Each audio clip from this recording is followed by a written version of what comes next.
Dzień dobry, witam Państwa na panelu dyskusyjnym, na którym oczywiście będziemy mówić o Fundacji Rodzinnej, bo jak żeby inaczej w trakcie tego kongresu, ale skupimy się trochę na innym aspekcie. Nie będziemy mówić o regulacjach ani prawnych, ani podatkowych polskiej ustawy, natomiast skoncentrujemy się na tym, jak to robią inni i jak wygląda praktyka stosowania fundacji prywatnych za granicą i jak widzą to polscy przedsiębiorcy, którzy już na ten krok się zdecydowali. Bo oczywiście o tym, jakie są oczekiwania polskiego biznesu, są ogromne. Polski biznes czekał na Fundację Rodzinną od lat i w końcu się doczekał. Także 22 maja powitamy tą instytucję. Natomiast jak to zrobić? W Polsce tego jeszcze nie wiemy. Więc spójrzmy na doświadczenia i na praktykę z tych krajów, w których fundacje już funkcjonują. Dlatego dzisiaj do panelu zaprosiłam księcia Michaela von Liechtenstein, który jest prezesem zarządu wiodącej firmy powierniczej w Liechtensteinie, która zajmuje się zarządzaniem majątkami prywatnymi. Pana Przemysława Mitraszewskiego, który jest pełnomocnikiem zarządu LPP, które zdecydowało się już jakiś czas temu na założenie fundacji prywatnej za granicą, oraz Bertolda Theuffel-Werhahn z PwC Niemcy, który od ponad 20 lat doradza rodzinom biznesowym w prowadzeniu i w zarządzaniu fundacjami prywatnymi. Teraz z panami chciałam porozmawiać o tym, jak się przygotować do wprowadzenia fundacji rodzinnej, na co zwrócić uwagę i czy faktycznie ta fundacja rodzinna w biznesie rodzinnym to jest taka rewolucja i czy to jest ta przykładnia, która może Państwu pomóc w przyszłości. Witam serdecznie. Proszę Państwa, jeszcze jedna uwaga techniczna. Część odpowiedzi będzie w języku angielskim, więc jeżeli potrzebowali Państwo wsparcia, to urządzenia do odsłuchu znajdują się na zewnątrz. Witam serdecznie. Michael, zaczęłabym od Ciebie pierwsze pytanie. Liechtenstein has one of the oldest legal regulations referring to private family foundations. What factors decide that it's interesting for business, family businesses, and what makes the founders to set up such foundations? Well, there are different reasons, but the main reason is actually mostly for family businesses, it is to get the succession right and to protect the assets in the succession, having a governance in the succession, and sort of guaranteeing that the family wealth, which is a very important factor, continues. And we must not forget, it was said already today, that family businesses are really the backbone of any economy and any successful economy. This is the main reason why people would set up a foundation. The other reason is that we have to keep the foundations pretty flexible. It has to be, there is a sense which the founder gives, which should be followed, but it has to be flexible because economic circumstances change, regulations change, family circumstances change. But I think it is a good tool. And we must not forget that one of the biggest danger for family businesses is family conflict. And the idea is to do that. One thing which is extremely important is that there is a sentiment in the family that wealth is something with which you can do something, which you can perform something, which you can use something, and that it's therefore a responsibility and not just an entitlement. Okay, can the family foundation actually save the... Oh, she's coming with a bit of a delay. She's coming. You know, I think I'm coming back what I said before. We can't really avoid family conflicts, but we can put in a certain structure where different opinions can be mediated. But I think the very important thing is it's actually a sense of responsibility which is in the family. And there I'm coming back what Adriana said in the beginning of this session. There is the family values, which is extremely important. And having a business, having wealth, is not a value per se, but with family values, you can use it at its best. Okej, a co w takim razie skłoniło Waszą rodzinę do założenia Fundacji Rodzinnej? there are two ways. There's a big Liechtenstein family foundation, which I don't have anything really to do. It was set up by my ruler, and maybe I have to come back what was said also in the beginning about the Jagiellonian rule. We had, that was in the old times, it was a fideikommiss, where always the oldest son, when he was capable, there were always mechanics to change that in the family, when it was would have everything, but would have certain obligations. I think a strength in our family was that everybody, that we were looking the self-responsibility of everybody. Nobody should rely on that. Unless there was something wrong. And that helped actually a family like ours to keep actually an important position now for about 800 years. We were expropriated 3 times in the times, but we always somehow came back. Now, this concept of fideikommissa ended with, let's say, in the German-speaking areas, not in Liechtenstein, but Liechtenstein is pretty small. It's sort of most of the family wealth was abroad with the Nazis. The Nazis ended that, and after that it wasn't better. So actually, my cousin, the ruler, set up a foundation afterwards, which actually helps to, first, takes up the cost of being head of state. So it's a private thing, it's not paid by the state, the cost of being head of state, but also to keep the family together. It has also a large philanthropic arm, etc. So this was his thing. I did for my smaller family, I did also a family foundation where I brought in my businesses and I educated my daughters how to, one is running one of my businesses, the other one is doing something else, but how to preserve it. Dziękuję bardzo. Panie Przemysławie, patrząc z perspektywy polskiego biznesu, właściciele LPP zdecydowali się na dokonanie tego kroku już jakiś czas temu, zdecydowali się na fundację prywatną, ale za granicą. Co skłoniło ich do takiej decyzji? Dlaczego fundacja, po co ta fundacja i dlaczego zagranica?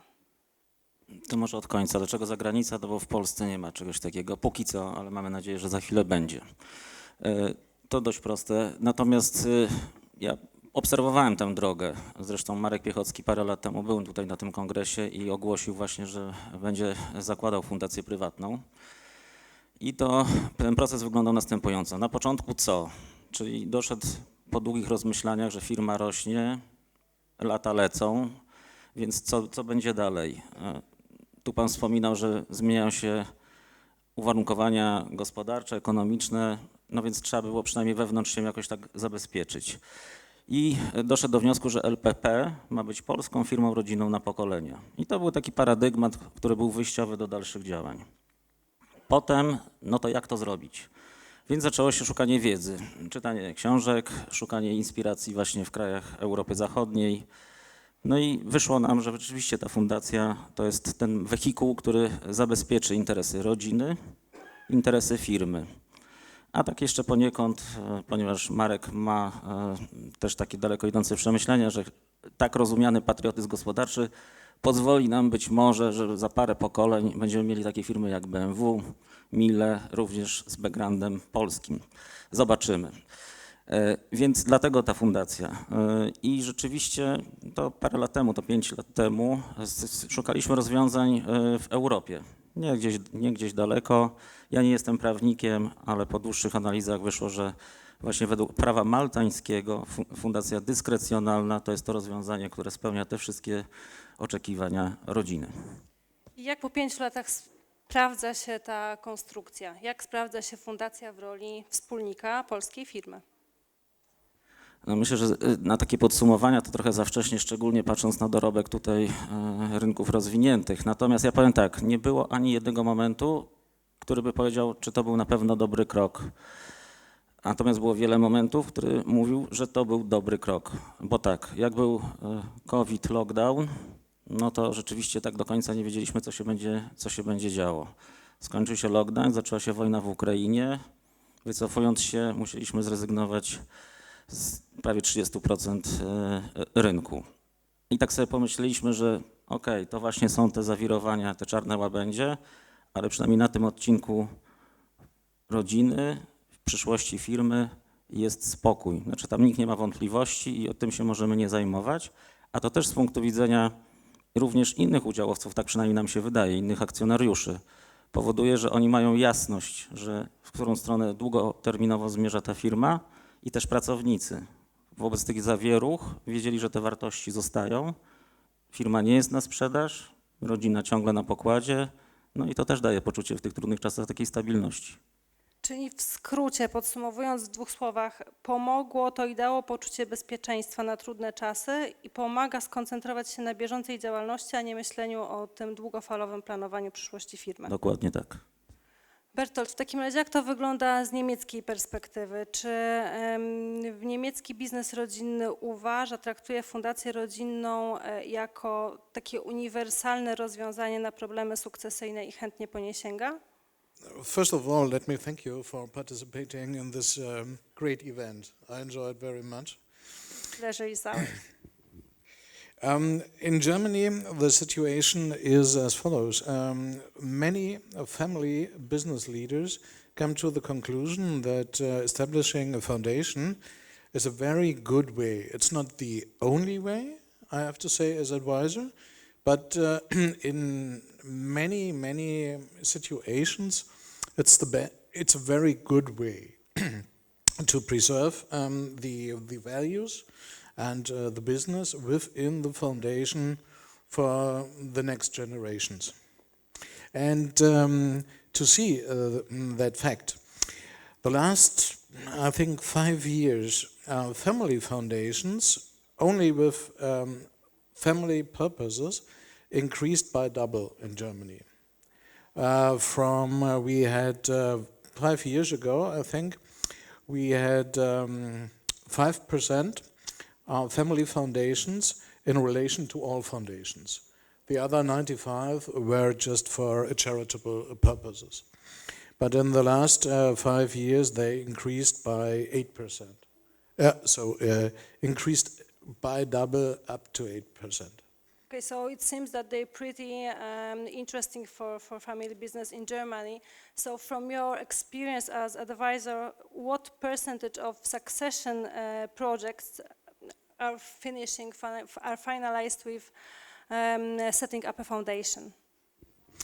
You mentioned what are the topics, the issues to establish such a family foundation. There are some. First of all, asset protection. As we hear in the morning regarding the Polish foundation, with a horizon of 10 years, it's able to preserve the values in the foundation without any claims that could be made. 10 years, that is similar to the situation in Germany. Other aspects are tax issues. In a world in which families, industrial families, get more and more global, I think it's absolutely usual to say we leave Germany for different reasons and go to somewhere else. And with the foundation, it's possible to prevent the exit foundation. The exit taxation that would be applicable if you don't put the shares on the family business in that foundation. But with the foundation, you can solve this problem and you can prevent the exit taxation, which is much more important for families. Another tax issue is that beyond of assets from 26 million euros, it's a problem to spare inheritance tax if you are basically privileged for inheritance tax. But with a foundation, you are able to get back these privileges, and that's, I think, the only way. To wiemy w takim razie, po co fundacja i w jakich sytuacjach ona się sprawdza, to zastanówmy się w takim razie, jak się przygotować do tego kroku i na co zwrócić uwagę. Panie Przemysławie, co doradziłby Pan polskim przedsiębiorcom, którzy w tej chwili zastanawiają się nad założeniem fundacji? O czym warto pomyśleć z perspektywy firmy i z perspektywy rodziny? Myślę, że przede wszystkim trzeba odrobić lekcję domową, czyli tak zwany dylemat założyciela, założycielki, czyli rzeczywiście co dalej chcemy zrobić. Jeśli wybierzemy drogę sukcesji i budowania rzeczywiście wielopokoleniowego biznesu, to rzeczywiście to fundacja to jest jak najbardziej słuszna droga. No więc to jest jakby taki absolutny krok, pierwszy. Drugi, nie odkładałbym tego na nie wiadomo kiedy. Czas szybko leci i pewnie wszyscy sobie życzymy, że będziemy długo i zdrowo żyć. Natomiast to nie jest prosty proces. W przypadku LPP Rodziny Piechockich on zajął kilka lat, więc lepiej to już o tym zacząć rozmawiać, bo to nie jest akurat nasz problem, ale myślę, że w pierwszym pokoleniu się łatwiej dogadać niż w drugim czy w trzecim. No bo to tak jak fundacja, to tak jak taki fundament pod domem. No jak ten dom się bardzo rozbuduje, no to ciężko potem przy tych fundamentach grzebać, bo się dom może zawalić. Więc nie czekać, naprawdę nie czekać, to daje dużo takiego też komfortu. No i jeszcze jedna taka zaleta, że to się przydaje w biznesie też, bo to mówiłem o tej wiarygodności do partnerów biznesowych, do pracowników i tak dalej, ale przypomniała mi się historia, jak właśnie negocjowaliśmy wynajem powierzchni pod salony w Niemczech. No i była prezentacja, to już spółka notowana na polskiej giełdzie, tyle salonów, tyle pracowników, takie przychody. No dobrze, tak się miło rozmawia, aż w końcu no padło, że jesteśmy firmą rodzinną, no to oni powiedzieli, że od tego trzeba było zacząć. Czyli jednak coś, co nam się dzisiaj wydaje, że to jest jakby może nowe, nie jeszcze to jednak gdzieś już za granicą, przynajmniej w Europie Zachodniej, po prostu sprawdzone i buduje pewną wartość. To, co jest też trudne, to przynajmniej my tak obserwujemy, że jest niska ciągle świadomość, ale nie wśród przedsiębiorców, tylko w ogóle wśród opinii publicznej czy mediów, czym jest fundacja rodzinna. My staramy się edukować, o tym mówić i tłumaczyć, ale ciągle są jakieś, bym powiedział, podejrzliwości, że to jakiś dziwny wehikuł, który służy jakimś optymalizacjom nie wiadomo czemu. I dopiero, powiem Państwu, jak dziennikarze zajrzą w statut w tej fundacji, to naprawdę widzą, że tam nie ma żadnego małego druku czy jakiejś gwiazdki. To jest naprawdę, to są zapisy, które powodują, ja to porównuję trochę do jak wyjścia z lotniska. To są drzwi, które się otwierają w jedną stronę. Jak się zapomni bagażu na lotnisku, no to raczej ciężko po niego wrócić. I to jest dokładnie to samo, żeby ta decyzja była świadoma, więc jak już Państwo podejmiecie tę decyzję, to ja przekonuję, że ona jest dobra, tylko ona musi być świadoma, bo po bagaż nie wrócicie. No, to od razu mówię. Czyli nie przeszkadza i to, że to jest mało znane jeszcze w Europie rozwiązanie i nie jest tak powszechne, nie utrudnia prowadzenia biznesu. Znaczy w Europie znane, u nas nieznane. No u nas no czasami są jakieś takie, bym powiedział, właśnie pytania czy wątpliwości, więc to wymaga cierpliwości, czasu, żeby tłumaczyć. No ale okej, no to taka proza życia. Małymi kroczkami. Michael, how to preserve and make that the foundation will last for generations? How make it that it's going to be flexible enough to survive for years? Yeah. Well, I think it starts when setting it up, really to know what are the objectives and what are the values of the family, of the founder and his family is one side. The other side is what is the assets which are coming in and what is the idea to do with this in the future. I think this is a very crucial thing to have that right in the beginning. And then you have to think about when we are coming in the second and third generation about how to keep the, let's say, the dialogue open with the future beneficiaries. Because it shouldn't be that there's a glorified foundation council or foundation board which tells the beneficiaries what to do. So it's probably normally quite good if you have some advisory board or protectors board, which is a sounding board and which might be sort of also some closer to the beneficiaries than, let's say, the very professional foundation board.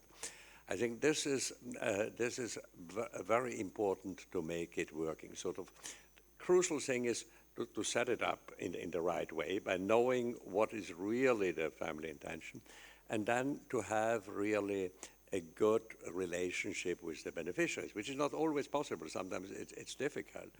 But I'm now since more than 30 years in this business of setting up and managing foundations. And with some, I'm already in the third generation. And it's true, it is quite feasible to set up a foundation, as you said, with the first generation. It becomes then afterwards, it becomes very difficult. But I think it's also important to talk with the founders, and I think you intended that he is talking also with his children, that it's not the foundation board who is telling them what's happening, but that there is this dialogue also first in the family. Czyli najlepiej planować z całą rodziną, nie jednoosobowo przez fundatora, włączyć w to w proces sukcesorów, o ile jest to możliwe. This is the ideal way. Sometimes you discuss with the founder when the children are still the minors, but still, you can then when they got on to be more adult, to have them included with the founder, and that's why it's important to leave a certain flexibility right in the beginning. A z jakimi problemami mogą się borykać przyszli beneficjenci, jeżeli nie udało się porozumieć wcześniej z fundatorem, albo dzieci były małoletnie, a fundatora już nie ma? Jakie pułapki mogą na nich czekać i jak ich uniknąć? Let's say the founder set it up in a way the children didn't understand it, and they have other expectations coming, which might be justified or might not be justified. This is also a subjective view sometimes, but this is generally the biggest problem. There could also be disputes between the siblings, and I think this is also the question in the beginning, to foresee such things and to find mechanisms how to solve it. The typical thing is that you have one person who can run the business and who is able to run the business and who wants to run the business, and the other siblings are a bit aside. Now, what should the one who is really working getting for benefits, and what the other ones? And this is, I would say, also an ongoing work, because you can't decide that what's happening in 20 years. So there is no patent solution, but I think it's very important, the discussion between the generation also inside the family. And what I said in the beginning, if the family has the impression that having this company is also responsibility, which also gives satisfaction, it is much easier than if it's considered as an entitlement. Czyli rozwiązanie szyte na miarę sprawdzi się najlepiej. Bertolt, a czego obawiają się niemieckie rodziny biznesowe, rozważając fundację? Co jest tą kwestią, która może budzić ewentualny lęk przed przeniesieniem aktywów do fundacji? Chyba że się nie obawiają. I think you said it before, that the biggest sorrow of entrepreneur is to give away his assets, his whole business, without the right to have influence on it. He feels that it could be a problem to have to still have the direct controllership.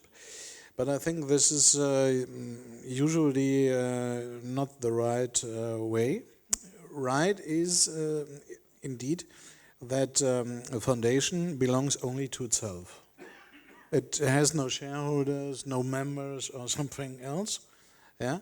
And if you transfer the assets to the foundation is the owner of the assets, and from the family business in that case. But there are some good ways to leave an exit option in case that it won't work, that the foundation doesn't work, or that the decision should be made to sell the business. There are some cases which would be the best alternative, and then it should be possible with a foundation too. And usually it's possible to put this possibility within the foundation structure. Czyli kluczem do zadowolenia fundatora i rodziny biznesowej będzie elastyczne ułożenie statutu i zapewnienie możliwości wyjścia przy zmianie warunków. Czyli to takie bardziej wyjście awaryjne, rozumiem. Well, it's a compromise between both. On the one hand, the entrepreneur would like to have a structure for the next generations. Not the next generation, the over next, and so on. On the other hand, you don't know what the future brings. You have to be flexible enough, and so this is the compromise between both. To find a structure where you can have an exit if it's the best thing for the family or for the business.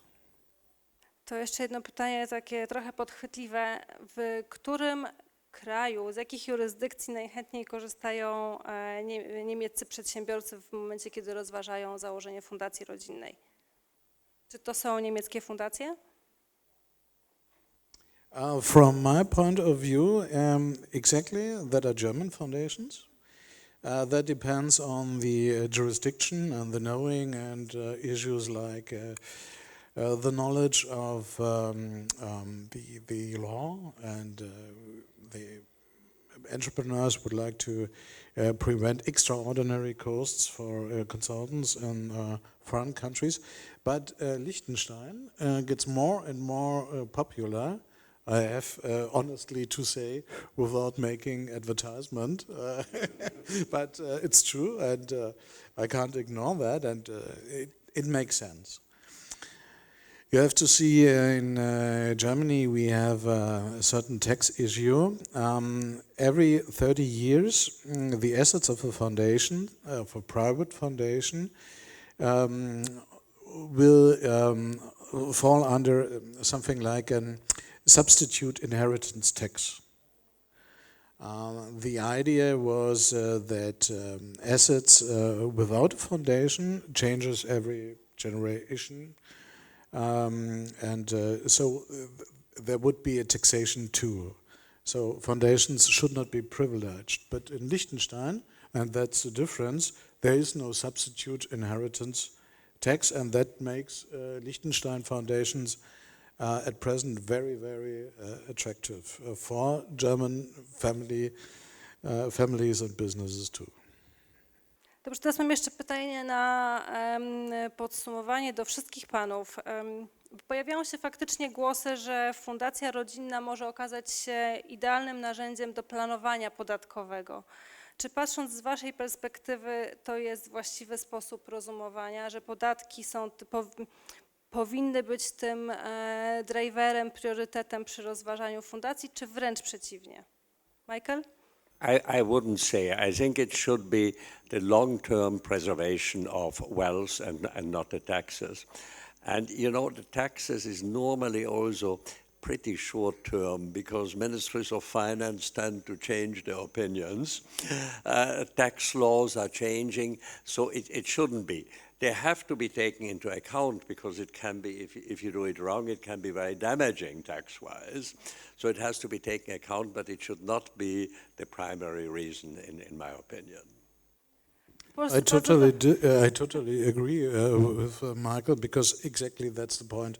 Tax issues could be one aspect, but they are not the essential issue, and should be not the essential purpose to create a foundation. W Polsce świetnie wiemy o tym, jak szybko zmieniają się przepisy podatkowe, więc faktycznie to mogłaby być krótka przejażdżka przy planowaniu fundacji tylko pod kątem podatkowym. Panie Przemysławie, czy rozważając wprowadzenie fundacji, ten aspekt podatkowy był dla was szczególnie istotny, czy bardziej właśnie kwestie bezpieczeństwa, zachowania własności?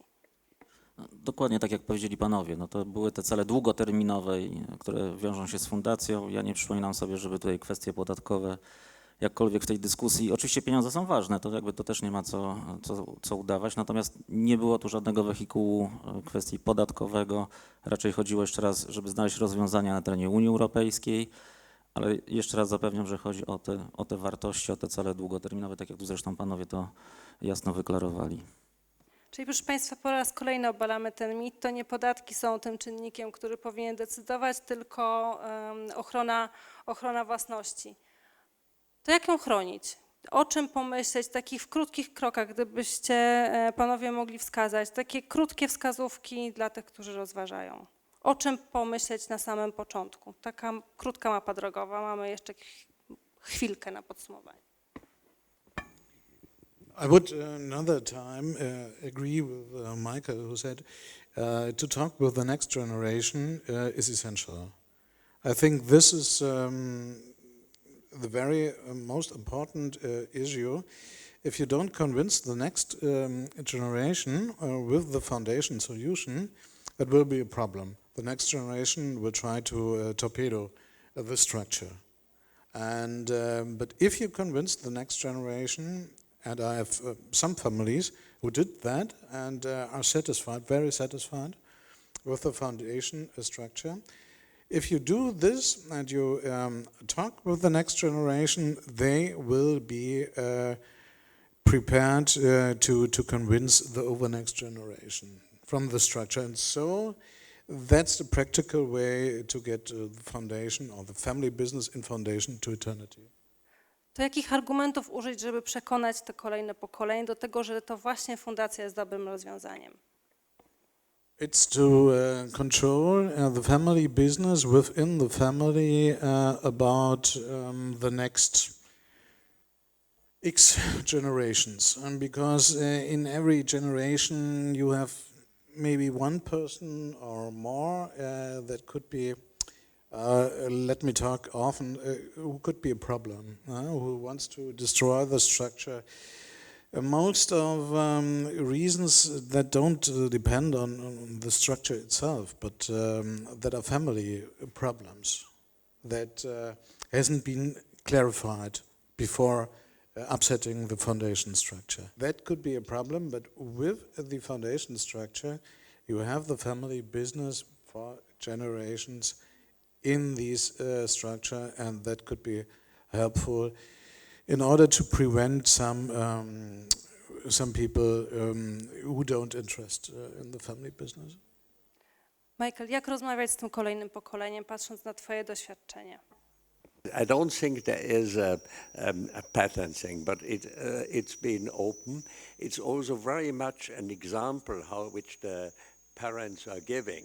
And I think it's the best if you have a business, let the children see what the business is. What are you performing with the business? Let's get a certain identification, because a business can be a very strong identifying factor for the family. And I think this is the best. And be, from the beginning on, very open, and also not telling immediately, well, what is very difficult if you say, I want justice, because justice is very subjective, and I want to treat everybody equal. I love all my children equally, but I cannot, if I have a business, treat them equal. It depends on that, and they have, I think, to understand that very early, that it is a way. It doesn't work always, but it works sometimes. Panie Przemysławie, czy w waszym przypadku, nie zdradzając oczywiście szczegółowych uregulowań i decyzji, czy u was ten problem beneficjentów i tej równości między beneficjentami też się pojawiał przy planowaniu i czy to było trudne do tego, żeby to kolejne pokolenie było zaangażowane w pracę? Ono było zaangażowane, bo tutaj się zgadzamy, że to musi być jakiś dialog. No, też nie ukrywam, że czasami osobowość na przykład rodziców, którzy zbudowali własnymi rękami biznes, jest tak silna, że może o tą równowagę taką stron czasami trudno, ale to też się odbywa z udziałem, że tak powiem, ekspertów, którzy pomagają taką moderację prowadzić. Ale to jest bardzo ważne, no bez tego się po prostu nie da, ale to też jest porządkujące, bo na przykład jedną z wartości, bo też mówimy, że Fundacja to są też wartości. Jedną z wartości rodziny Piechockich jest skromność. I już wiadomo, no co prawda dzieci nie aplikują o to, ale po pierwsze nie aplikują do rodziców po pieniądze i to zależy od, nie wiem, złego lub dobrego dnia czy humoru, tylko do rady fundacji. I wiedzą, że na samochód nie dostaną, ale na dobry uniwersytet jest szansa, w zależności ile on kosztuje, bo to też nie ma co tam szarżować. Więc występują, aplikują o projekty i to bardzo się odbywa w sposób bardzo merytoryczny, nie uznaniowy. Merytoryczny. Są jasne zasady, według których te projekty są oceniane. Rodzina się zgodziła, to mogę powiedzieć, że 80% zysków jest inwestowanych. No więc to też jest porządkujące, czyli też wiemy, ile tych pieniędzy, powiedzmy, w fundacji jest powiedzmy, do dysponowania. Więc to są takie proste reguły i myślę, że to daje naprawdę wszystkim porządek i wiele elementów, o które można by się było spierać, no to się nie spieramy, bo wiemy, że nie ma o co. Dziękuję bardzo. Widzę, że czas nam się skończył. Moglibyśmy tę dyskusję prowadzić pewnie jeszcze długo i odpowiadać na praktyczne pytania. Dziękuję panowie bardzo serdecznie za rozmowę. Proszę państwa, jak widać, Fundacja Rodzinna sprawdza się za granicą. Mam nadzieję, że nasza też się sprawdzi i jednak oczekiwania biznesu zostaną zrealizowane. A tutaj w pigułce przedstawiliśmy, o czym pomyśleć, więc tak jak zawsze mówimy, najlepiej zaangażować całą rodzinę i zacząć myśleć odpowiednio wcześnie, a wtedy bardzo możliwe, że skończy się to sukcesem i obserwować uważnie, jak ta fundacja będzie funkcjonowała. Dziękujemy bardzo.